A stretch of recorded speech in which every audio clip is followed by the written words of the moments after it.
this quarter, we're studying from the book of James and the book of Jude. What do these two books have in common? They start with J, right? That wasn't what I would do. What? They're Jesus' half brothers, both of them. So we're kind of getting a unique perspective. James, the book of James, is more. How did the author put it? It has more emphasis on practical matters. If you'll notice, as we're studying the Bible, as we're coming to church, you'll hear James quoted a lot. And not just because there's 5 chapters in James and just the one in Jude, but still, you don't hear Jude as much. Jude is more about mystical things and a little bit of maybe deeper thought. I don't know if deeper thought's the right word, but Jude, we would have said back in my day, back in the 70s, Maggie, that Jude was out there. He was a little different. Where James is more practical. Oh yes, I told you about the new books, and then I didn't say we've got books back there. So if you'll raise your hand, Mike has some in his hand. He'll pass around. You'll notice they're a little different. They've got the spiral in them, and they're a little easier to read and look at. So try to take care of these. Bring them back each week, so we'll have enough for everyone. Now, let's talk about James. We've already said that James was a half-brother of Jesus. Now, trick question. Who was older, James or Jesus?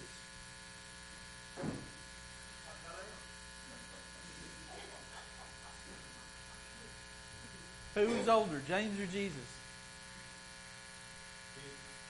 Yeah, Jesus was, remember? It does look as if James was maybe the oldest younger brother. We're going to read here in a minute that Jesus apparently had at least 4 brothers and some sisters, because it lists the names, and we're going to read that, lists the names of Jesus' brothers. In fact, look in Matthew 13. We're going to read. This is part of our text today, but I want to read a larger section of it because it makes it make more sense, and you'll see what's happening. Basically, Jesus begins his ministry. He's been what we consider doing his ministry in Jerusalem, and now he's come back to his hometown, Nazareth, to talk to the people, to do some miracles, to try to spread God's word. That's why Jesus was here, right? So look in Matthew 13, verse 53. When Jesus had finished these parables, he departed from there. He's coming back to Nazareth now. He departed from there. He came to his hometown and he began teaching them in their synagogues, so that they were astonished and said, "Where did this man get this wisdom and these miraculous powers? Is not this the carpenter's son? Is not his mother called Mary, and his brothers James and Joseph and Simon and Judas? And his sisters, are they not with us? Where then did this man get all these things?" And they took offense at him. But Jesus said to them, "A prophet is not without honor, except in his hometown and in his own household." And he did not do many miracles there because of their unbelief. Now basically what this is saying is Jesus goes home. Have you ever had a doctor that was younger than you? Have you ever had a doctor that you knew growing up? In Gainesboro, Doug Dicus is the new doctor. Actually, Doug Dicus is now an old doctor because he's nearly my age, but he was the new doctor. And Miss Fay, Susan's mother, went to Doug Miss Fay had Doug when she was in the 2nd grade. Doug looked like he was about 12 years old when he was 30. And it was hard at first for Miss Fay to get used to Doug telling her, Miss Fay, you got to lose some weight. Miss Fay, you got to take that medicine. I didn't just prescribe it for the fun of it. And he'd have to get a little tough with Miss Fay sometimes, because Miss Fay was an Alcorn, which runs through all the women in my family, and they're hard-headed. And he had to get on her pretty hard about, do this and do that. But she knew Doug growing up, and maybe she didn't respect him like she did Uncle Jack, who was the old doctor in town, and Dr. Dudney, who was the old doctor in town. When I grew up, whatever Uncle Jack said and whatever Dr. Dudney said, that was the gospel. I've learned here in Carthage, I've been here a long time now, but I've learned here in Carthage, if Dr. Green and Dr. Petty said it, that's pretty much the way it looks like. Well, when a young doctor comes to town, somebody that you knew growing up, maybe you don't have the same respect for him. Jesus was having the same problem here. These people saw Jesus grow up. They saw him running in the streets, sweating like 5-year-old Aiden does when he's out running outside. They saw him fall down, scrape his knee. In the case of James and these other brothers, they may have shared a bed growing up. Later we're going to talk about, if we get to it, and I quit talking so much, later we're going to talk about how James, that we're studying, James and Jesus may have shared a carpentry business after Joseph, the daddy Joseph, the stepfather Joseph, was gone. And if you've ever worked, well, not just with your brother, but if you've ever worked with your brother, if you've ever worked with anybody, really, you don't always get along, do you? There's two opinions, and sometimes they don't match.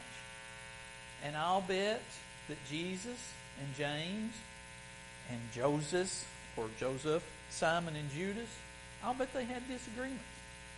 So now, all of a sudden, Jesus is 30 years old, and he's come back and he's started this ministry, and all of a sudden he can do miracles. And James and Joseph and Simon and Judas, also called Jude, they questioned, where did this come from? What's going on? And that's what the people in Nazareth said is, where is this magic power coming from? Where is this authority coming from?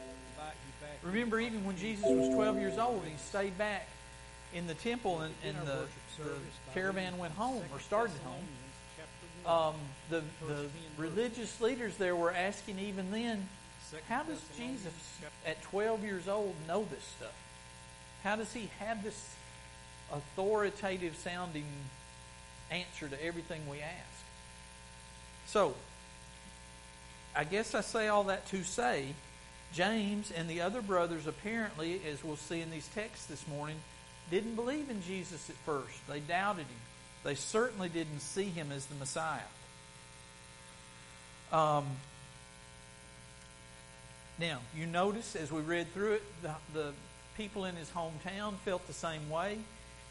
In fact, let's skip over to Luke, because I want to show you it was dangerous for Jesus what he was doing. Luke chapter 4, verse 28 through 30.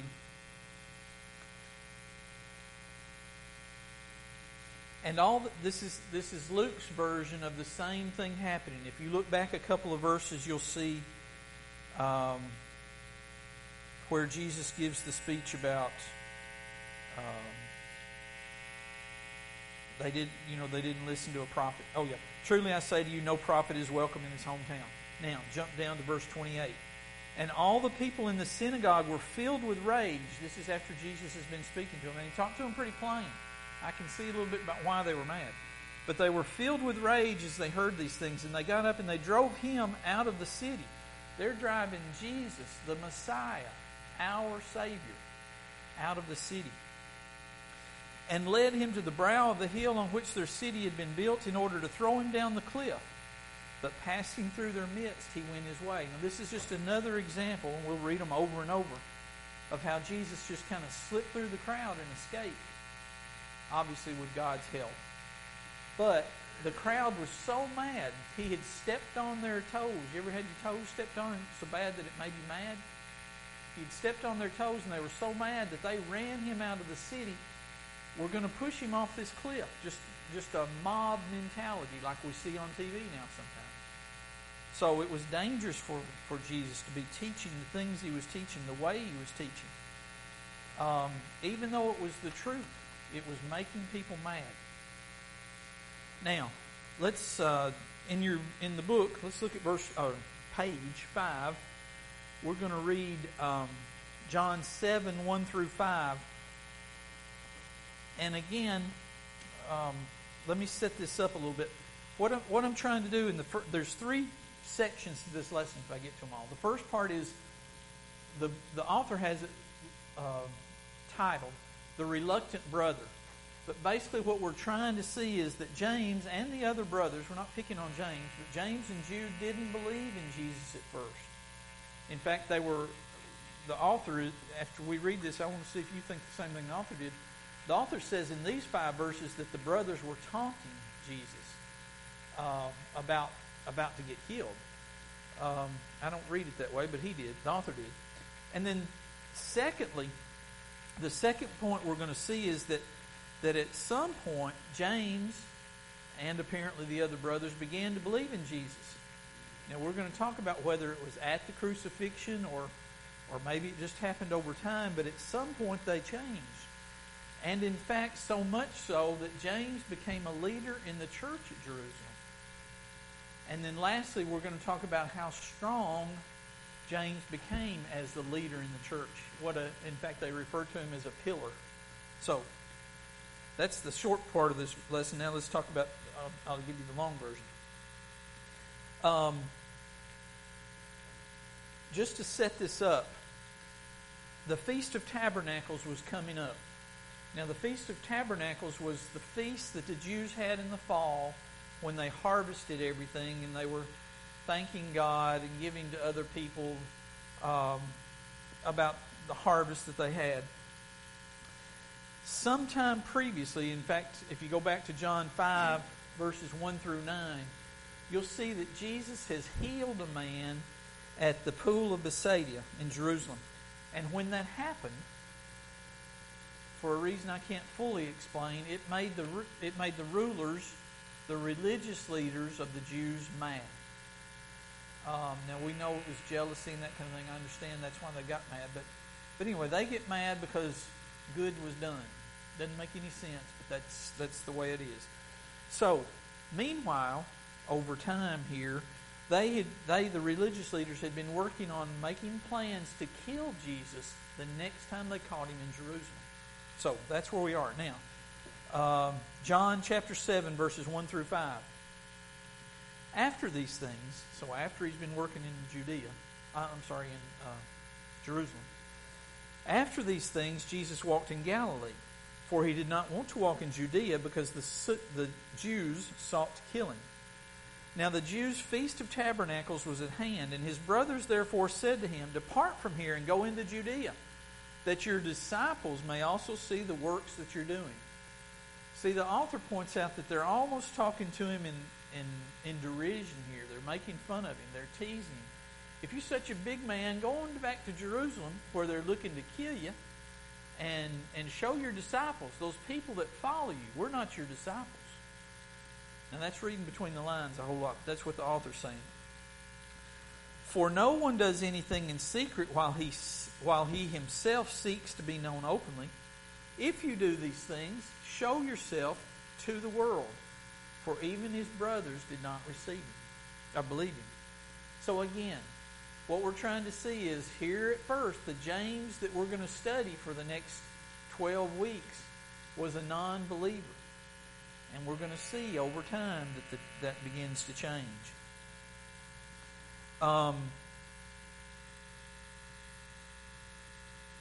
At some point,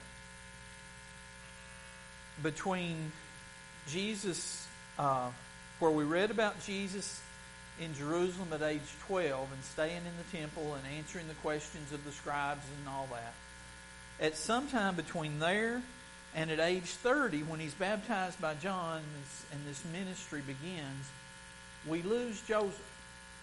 We don't know if he died or whatever, but he's not mentioned again. That's the author points out that apparently he died because he wasn't mentioned again. But Mary is mentioned a lot.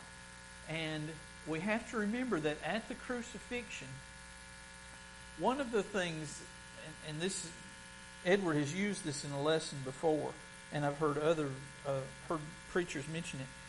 But one of the customs of the Jews, and I think of us today maybe even, the older brother is the one that's supposed to take care of the mama. And when Jesus was hanging on the cross, it became his concern, what's going to happen to Mary? So he appoints John, son of Zebedee, to be her caretaker. You know, mother, behold thy son and all that. Son, behold thy mother. The author points out that this may have been embarrassing, and it was. It shamed James and the other brothers, and probably the sisters too, for that matter, that he looked outside the family for someone to take care of the mother. And maybe this shook James. Maybe this made them realize, or maybe just the fact that they saw Jesus die, and they knew what he'd been through, and they knew what kind of man he was. They knew he didn't deserve to die, especially not in the manner that he did, hanging on a cross like a criminal. Maybe that's what changed him. But somewhere along the way, or maybe it was just Jesus' preaching, but somewhere along the way, James converted. James became the person that should have been all along. So, to prove that, turn to Acts 15, verses 13 through 20. Again, this is part of our text, but it's the elongated version because I want you to see all that's happening. And again, to set it up, basically Paul has come and he's asking the elders at Jerusalem for help, asking them what he should do. He's trying to match up his teaching. He's telling them, here's what I've been teaching. Now, does this match to what you all understand that the Holy Spirit has given you to say? And for the most part it is. But now Paul is also seemingly, and maybe I'm reading between the lines too much, but it looks like Paul is asking the elders, or at least telling the elders and waiting for them to say, oh no, don't do it that way. But he's telling them, I'm going to the Gentiles. I am preaching this word to uncircumcised people. People that you Jews have always looked down on. And he kind of cringes up and waits to see if they're going to say, no, don't do that. This is just for the Jews only. And they don't. So, Acts chapter 15, verse 13. Now, let me back up one verse. All the people kept silent, and they were listening to Barnabas and Paul as they were relating what signs and wonders God had done through them among the Gentiles. So see, that's what's happened. Paul and Barnabas have come. They said, here's what's happening. What do you want us to do? Verse 13, after they had stopped speaking, James answered. See, here's the brother of Jesus. Brethren, listen to me. Simeon, who is Peter, Simon, it's Peter. Simon has related how God first concerned himself about taking from among the Gentiles a people for his name. Remember Peter at the house of Cornelius? That's what this is talking about. With this, the words of the prophets agree, just as it is written. And then he goes through the word of the prophets. I'm going to skip down to verse 19. Again, this is James talking. Therefore, it is my judgment that we do not trouble those who are turning to God from among the Gentiles. So basically what he's saying is, brethren, we ought to accept these people if they're willing to come and serve God. But that we write to them that they abstain from things contaminated by idols, and from fornication, and from what is strangled, and from blood. For Moses, from ancient generations, has in every city those who preach him, since he is read in the synagogues every Sabbath. So basically, it looks like the way I read this, James is saying, look, let these people come on and serve God. The more the merrier. That should be our attitude today, right? We want everybody to be a Christian that will be. That's part of our duty here on earth. Don't make it so restrictive that they can't be Christians. Follow the Word.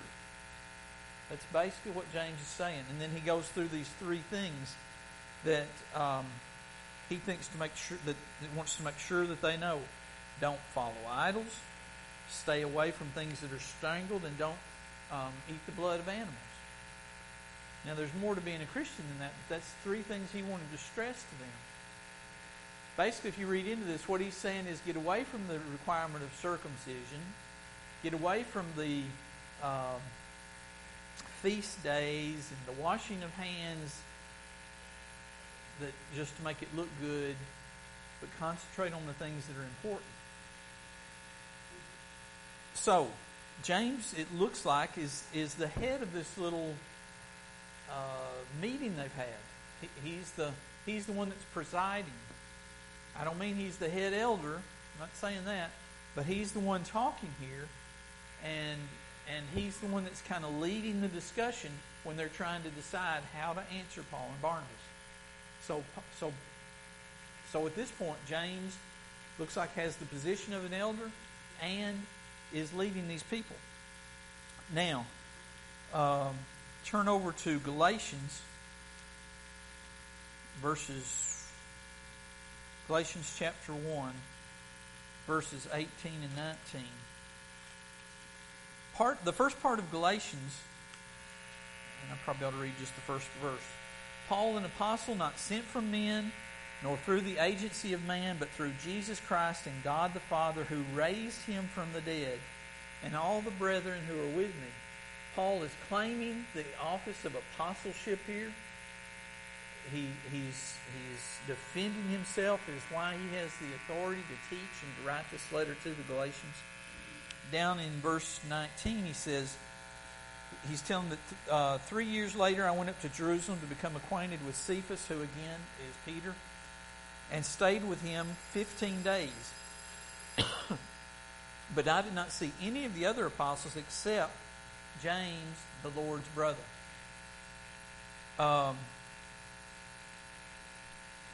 So what he's saying is James had authority. Now, if you drop down to Galatians 2, 7 through 10, this is what I'm trying to get to quickly to show you that James' authority has gone far enough that he's now a pillar of the church. Verse 7 through 10. But on the contrary, seeing that I have been entrusted with the gospel to the uncircumcised, just as Peter has been to the circumcised, for he who effectually worked for Peter in his apostleship to the circumcised effectually worked for me also to the Gentiles. Basically, he's saying, God and Jesus helped Peter, and now they've helped me. And recognizing the grace that has been given to me, James and Cephas, that's Peter, James and Peter and John is basically what he's saying, who were reputed to be pillars, gave to me and Barnabas the right hand of fellowship, so that we might go to the Gentiles and they to the circumcised. So what he's saying here is the Gentiles are as important as the Jews. They're being welcomed into the church. We all want to be Christians. And James is a pillar. So we have seen all the way from James being a non-believer. We don't have the details of his conversion, but obviously there is a conversion because he's not only an elder in the church at Jerusalem, but he's a pillar, Paul describes him as. So he's one of the things that the church is being built on, the part of the foundation, for nothing else. He's an important person. The author said, few people have had to make such a difficult spiritual journey as James, as he went from being skeptical of reports of Jesus to being a believer. Then he goes into, he likely slept in the same bed with Jesus. He grew up with Jesus. He saw him fall down. He knew he was a human. And still, later, he saw he's God. And you know, we've had lessons here lately where we talk about Jesus was 100% human and Jesus was 100% God. And James is a witness to all this. Now, the reason I've wasted all morning talking about is we're going to spend the next, I think, 11 out of 12 lessons talking about James and his authority and his common sense approach to our beliefs. So as we go through this, when the other men are teaching, and me too, in future lessons, but when we're teaching about James, think about that, and maybe it'll make some of the things, they seem so simple sometimes, and you just think, man, James was really, really smart. Well, James was really, really smart, but James saw it happen. And sometimes, that's the way common sense works, is you see something really happen and it sinks home. The lessons you keep the best are the ones where you get hurt on, I guess, but still, James has been through that, and he's trying to stress that to us, 2,000 years later. So I appreciate you being here. I appreciate your time. Appreciate your attention.